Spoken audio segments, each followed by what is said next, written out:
Hey, it is your buddy Peace and Harmony with you here today.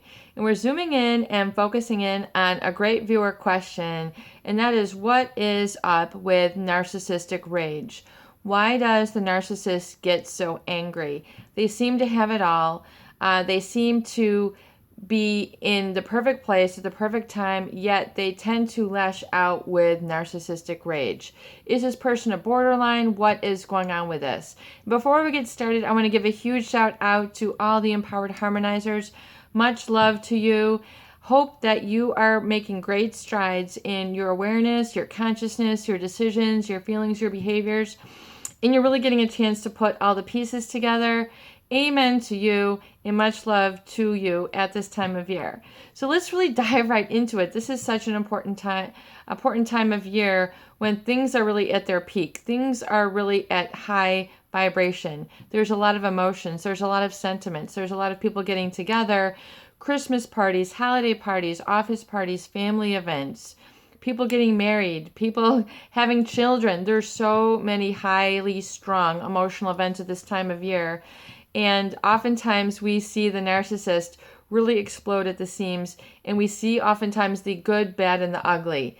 And the ugly can oftentimes come at the hands of a narcissist or a psychopath or even a quiet borderline, someone who has a propensity to have a sort of a personality or character disorder, a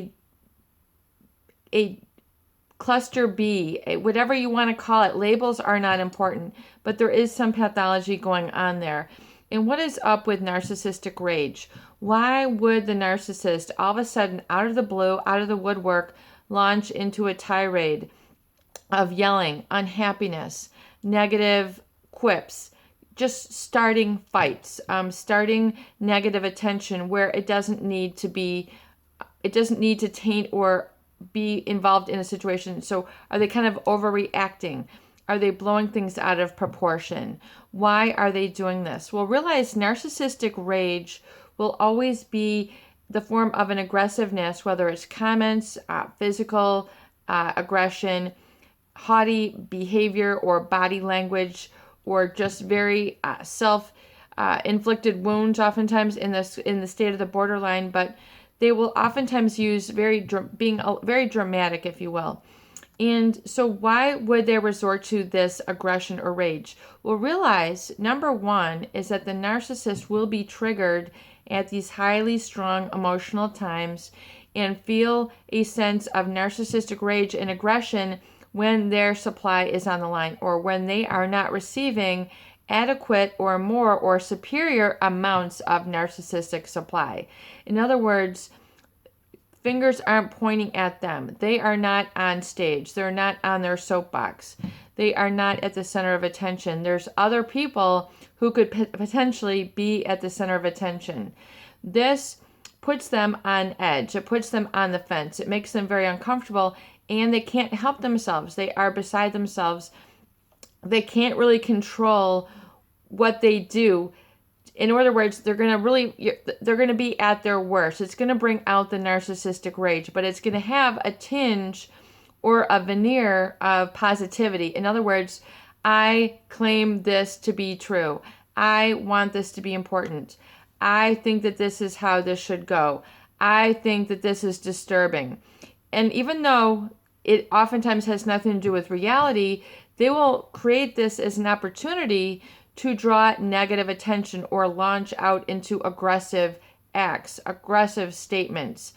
They are indeed jealous. There's an envy component that has to do with it. And when we talk about envying or jealousy, it is because you are coveting your neighbor's goods. You are coveting your neighbor's character. You're coveting something. You're not in touch with a security or a substance within. They're feeling an emptiness. So there's a devoid of attention. There's a devoid of narcissistic supply. When we talk about narcissistic supply, we're talking about what makes people feel good about themselves. So like they are beautiful, attractive, smart, whatever it is, sexy, whatever it is that they want attention to be on them for. If they're feeling a lack of narcissistic supply, attention, what they're receiving in, they're going to pounce. It's like a starving person who sees a crumble of bread. They're just going to pounce at it. They're just going to launch at it. No matter how stale, no matter how crumbly, they are starving for attention.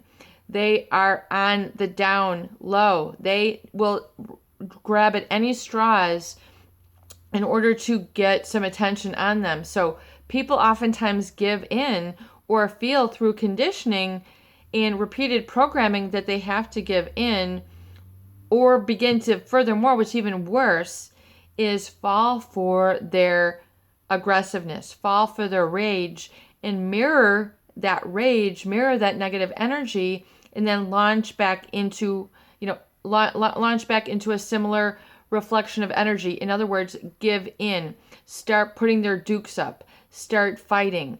Oh yeah, and just kind of mirror their energy. They tend to then get into the family fights, things of that nature, that are not attractive, not necessary. They're basically trying to trigger people into a fight, make you lose face, lose your reputation, lose your composure, lose your enjoyment or sacredness or connection to event. You don't, i.e., you don't deserve to have happiness, the promotion, the attention on you. They're always trying to steal the thunder. Even if there's enough positivity to pass around, they're going to want to hoard more attention on for them because they're feeling a lack or a deficit. But oftentimes it's like a bottomless pit. They can never have enough. It is never good enough. They can never have enough cars, attention, women, men, accolades, whatever it is. It's never satisfying to them. They don't have that sort of bottom foundation of security. In fact, behind the mask, behind all this is a very insecure person. So around these times, they will launch into rage or aggression when they are feeling this insecurity within. And they will then attack people as a way to get instant significance, a way to fill up their power cup, in order to fill up their narcissistic supply bag until they can get more and more and more. So it brings out the worst of them, and it is oftentimes not a good idea to be reactive to these people. These people will oftentimes look to start a fight. I think this is very awful, especially in family encounters, or when you're getting together, you're trying to have a nice dinner. There's a lot of work involved. There's a lot of thought and planning involved. There's a lot that goes into it. And these people will oftentimes try to start a fight and just keep what is known in the community as water cooler talk, negative water cooler talk, where if you can, make negative quips and comments about one employee, next thing you know, everybody is joining in. Same thing at family events. Oh, look at this. They spent this much on cheese. They spent this much on bread. They did this. They did that. Look at their gifts. Look at their lack of gifts. I mean, there's all this negative attention, and it's the narcissist who always feels that they have to be right, that their opinion is always right, when it's indeed perhaps only an opinion, and oftentimes it's an overreaction to something. But yet everyone wants to give in, or it's easier to give in to the narcissist and just, try to be buddy with them. And it's easier to be part of their narcissistic supply rather than own your truth or own your humility or your humbleness. So number one, I would understand that this oftentimes is a high tension or high trigger time for the narcissist. Begin to expect and anticipate this. So I talk about this on the channel, and I know this takes a while to grasp. But when you can really begin to understand this is just how they are.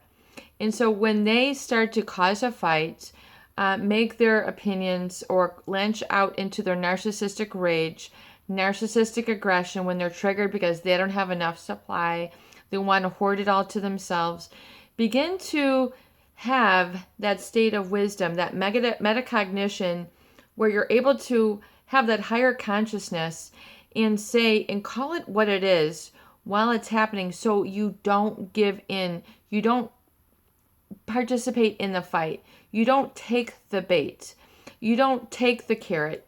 You don't launch into the self-defense mechanism where you're then getting caught up in the narcissistic rage circle. You're not entering the ring with them. It's never a good idea to enter a fight with a narcissist because they love a good fight. They love to have people in their wake. The psychopath also, people who they've duped and deceived and conned. They love to leave a wake of battles, fights, high tension, yelling, and then they will always come out looking good. Whatever it is, there's always going to be something that's going to make them look better than everyone else. So just, bow out, just agree to not get in the ring with them and let them have their tirades. Let them just go on their tizzy fit, their spat, whatever it is, their narcissistic rage and aggression. Just be completely indifferent and find it not interesting. And above all, do not take it personally. It has nothing to do with you. It has everything to do with their narcissistic needs, their insatiable needs for power, control, and becoming the one and only the one who's always right. Do not give in. Do not feed their fire. Do not feed into that cycle which causes more self-doubt around those other people who give in. Do not allow your standards to be lowered. Do not lower yourself to the energy. Keep your ground, keep your head held high, and do not participate in that drama that is oftentimes what we see presented as narcissistic rage or aggression. It is your buddy, Peace and Harmony, with you here today, and I hope that these videos do help. Please share and please subscribe for more great tools, videos, discussion, and support.